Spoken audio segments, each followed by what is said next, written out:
Olá pessoal, tudo bem? A gente vai falar nessa aula aqui sobre o tema da identidade e coletividade. E a gente vai usar para isso um livro chamado A Identidade Cultural na Pós-Modernidade, que é de um autor britânico chamado Stuart Hall. Então vocês podem ver aí, está aparecendo o título da aula, né? O nome do livro, né, que vai servir de base para essa aula é esse, né? Como eu já falei, e o autor é Stuart Hall. Então tá aqui uma foto do Stuart Hall. Quem foi ele? Ele foi um autor britânico jamaicano, né? Então, ou seja, ele nasceu na Jamaica, foi morar na Inglaterra, né? A partir de 1951. Ele nasceu em 1932. Em 2014 ele faleceu. O Stuart Hall ele foi conhecido por ser um teórico cultural e um sociólogo, né? Então a gente vai usar as ideias dele aqui nessa aula, tá?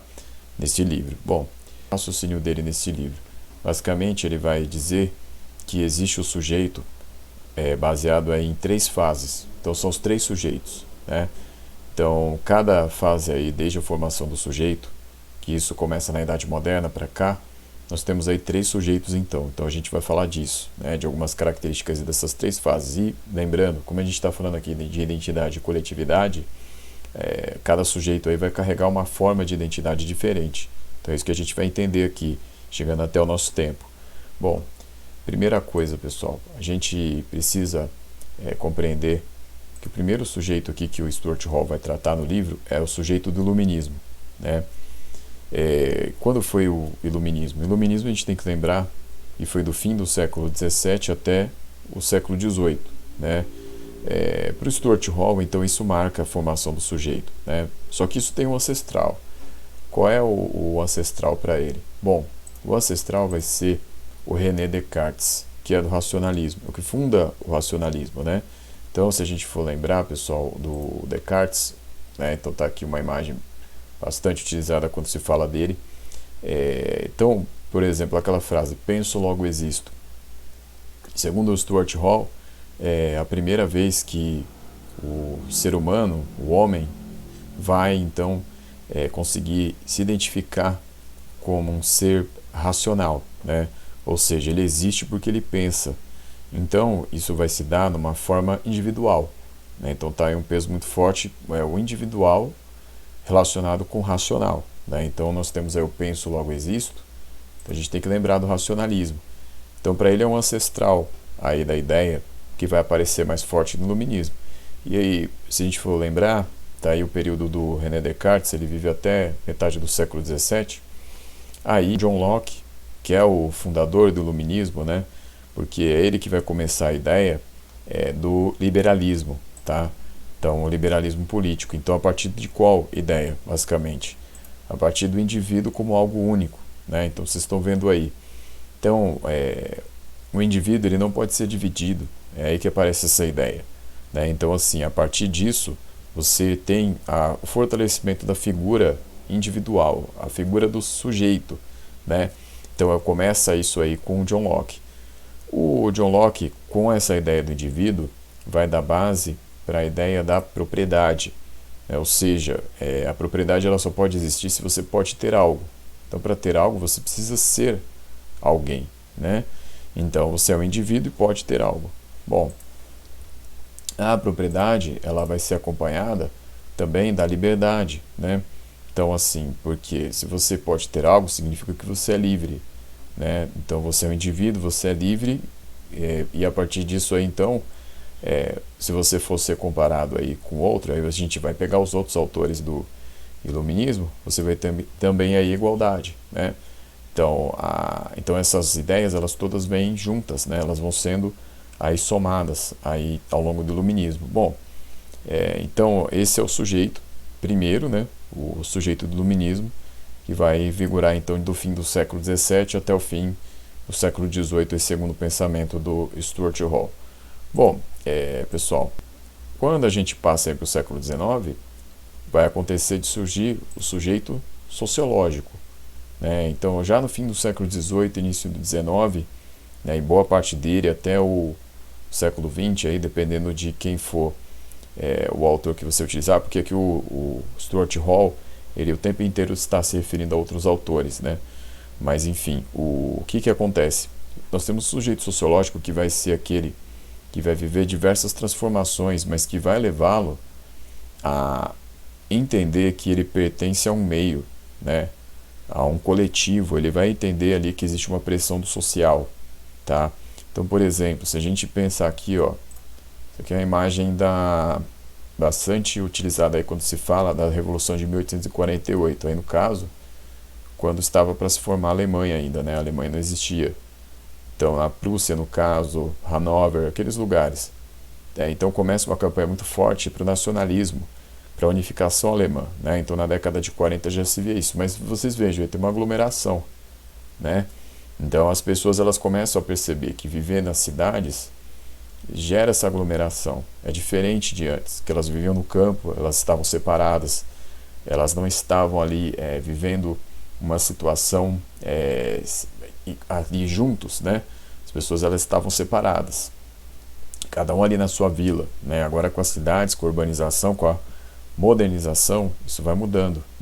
Isso daí foi o enterro do Victor Hugo, né? O escritor francês Victor Hugo, né? Então vejam aí a aglomeração, né, em Paris, né?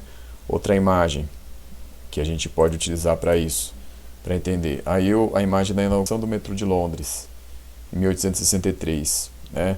Então, assim, a modernidade chegando, né? Então, essas palavras são palavras-chave. Então, modernidade, o capitalismo que se afirma de fato aí no século XIX, porque com a Revolução Industrial, a técnica ela vai ser cada vez mais dominante, né? A máquina vai passar a dominar o homem, não mais ao contrário, né? Então, o capitalismo vem aí muito forte, e a coletividade, né? Então, é uma coisa poderosa aí, né? Então, não é demais lembrar que começa a surgir também o movimento socialista muito forte, né, no século XIX.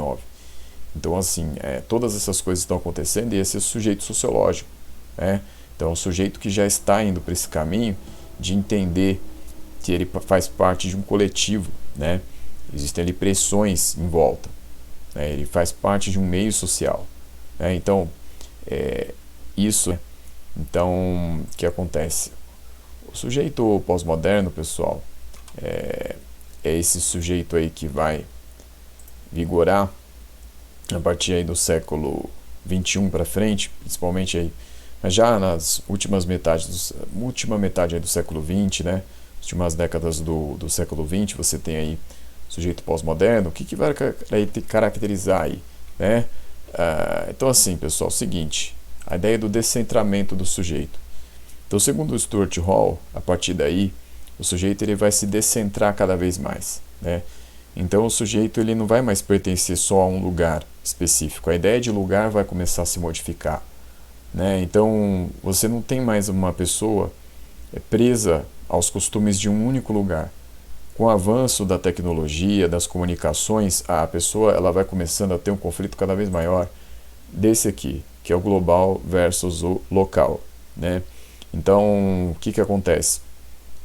A pessoa está no lugar, mas ela não está mais no lugar da mesma forma, porque ela, com os meios de comunicação, principalmente a internet hoje, ela está em contato aí com o global o tempo inteiro, né? Alguns autores gostam de utilizar aí o termo globalização, né? Mas aí dá muita polêmica, porque tem autores que vão dizer que a globalização sempre aconteceu, outros vão dizer que é por causa das técnicas de comunicação, enfim. Você tem aí o global versus local sendo um conflito central aí nesse raciocínio. E aí, pessoal, nós temos o peso então dos meios de comunicação de massa, como eu falei antes, né? Então, antes você tinha lá o rádio, aí depois vai vir a TV, né? Aí rádio nos anos 20, 30, a TV nos anos 50 e a internet no fim do século 20 para cá, né? Então, assim, você tem tudo isso acontecendo. Então, as pessoas elas não têm mais aquela prisão só a um lugar, né? Elas não estão mais ali ligadas só à cultura local. A cultura ela se misturou, né? Uma cultura aí que, em alguns autores vão usar o termo cultura híbrida, né? Ela vai ter um hibridismo aí, né? Então, assim, o que vai acontecer, pessoal? Qual vai ser essa reação? Que é o fortalecimento da etnia. Então, isso aqui é interessante, porque ao mesmo tempo que você tem esse movimento mundial, esse movimento aí desse conflito do global versus local, a etnia ela passa a se fortalecer também, né? Então, o que acontece? Isso daí é uma reação, porque acontece ao mesmo tempo que há uma ressignificação do local. Então o local em contato com esse mundial, esse global, ele se ressignificou também. Então uma espécie de reação. Então o que ocorre? Você vai ter aí muitos movimentos no século XX, no século XXI também. Então vou pegar como exemplo aqui a questão da Revolução Iraniana de 1979, né? Então está aqui uma foto, né, do que aconteceu lá naquele momento. Então assim, pessoal, o que acontece? O Irã, desde 1935, quando ele se formou como república, porque ele tinha sido Império Persa, então ali em 1935 ele se torna uma república. Vai acontecer que pouco tempo depois o Shah Reza Pahlavi ele vai levar uma ocidentalização para o Irã. Então o Irã ele vai receber McDonald's, ele vai receber marcas de carros americanos, ele vai receber a indústria do cinema americana. Então assim, tudo isso vai acontecendo com o Irã, ele vai se ocidentalizando. E isso foi gerando uma reação conservadora na sociedade, né, dos ayatolás. E o Ayatollah Khomeini, em 79, lidera uma revolução contra os Estados Unidos, né? E aí o que vai acontecer é que vai ter toda uma questão ali da embaixada americana que vai ser cercada ali durante muitos e muitos dias. Enfim, o que estava acontecendo ali é uma tentativa da situação conservadora do Irã voltar, né? Mas é o que? Reagindo contra o Ocidente, para manter os seus costumes, para manter a questão da religião islâmica. Então, a questão que ocorre ali é o que? É essa reação, né? Essa reação aí ao que tem de processo geral, essa globalização, né? Então, ao mesmo tempo que você tem esse processo geral, você tem movimentos que tentam manter as suas tradições locais, né? Então, a Revolução Iraniana foi um exemplo disso, né? Bom, então, lá da imigração no pós-guerra, né? Então, isso vai ser muito forte também como uma reação, né, dessa questão, dessa ressignificação do local. Então, por exemplo, pessoal, aquilo que era considerado como normal, regular, numa situação nacional antes, vai mudar. Então, a gente pega o exemplo da França. Olha só, isso aí é uma foto da seleção francesa da Copa de 2018, realizada na Rússia, e a seleção francesa foi campeã, né?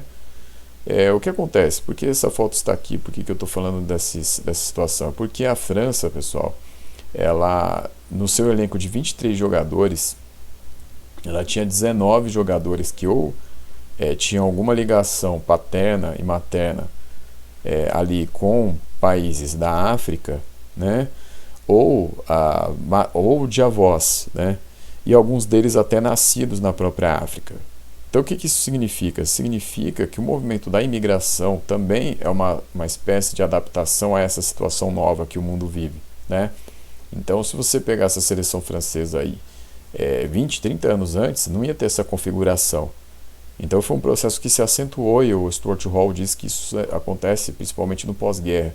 Porque quando você tem um processo de descolonização, com a França e a Inglaterra principalmente descolonizando ali, às vezes sendo derrotadas por processos de libertação nacionais, elas vão saindo das colônias, na África e na Ásia, mas aqui no caso a gente está falando da África, e aí o que acontece? Você tem uma imigração, né, muito forte, né, cada vez mais imigrantes chegando na França. Então você tem pessoas da Argélia, do Marrocos, das Guinés, enfim, você tem de vários países, e aí vai mudando a configuração daquilo que é considerado nacional.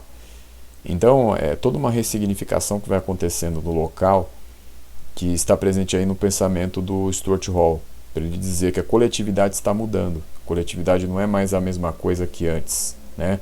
Aquilo que se identificava como nacional, ele vai mudando, ele vai sendo reconstruído, né? Porque também um raciocínio interessante aqui do Stuart Hall é o seguinte, aqui o nacional, ele é uma construção, né? Ele é um dispositivo imaginativo, porque segundo ele, nunca se conseguiu ficar muito tempo se tendo ali uma coesão cultural nacional cristalizada. O que ele está querendo dizer é que isso sempre foi um dispositivo ali imaginativo, sempre se tentou construir a forma como se vê a nação, né? Então, isso tudo ele diz que são processos que vão acontecendo no pós-moderno, né? Nessa época que nós estamos vivendo de pós-modernidade, tá? Então, pessoal, então basicamente aí nós temos esse processo todo, tá? Então, ao mesmo tempo que você tem o global, o universal, você tem essas relações locais, você tem essas adaptações, você tem essas migrações. Então, às vezes são situações de refugiados, né, que saem de um país para o outro. É isso que nós temos aí nesse raciocínio. Tá? Então, basicamente, pessoal, era isso. Então, na próxima aula a gente continua com outro tema. Obrigado.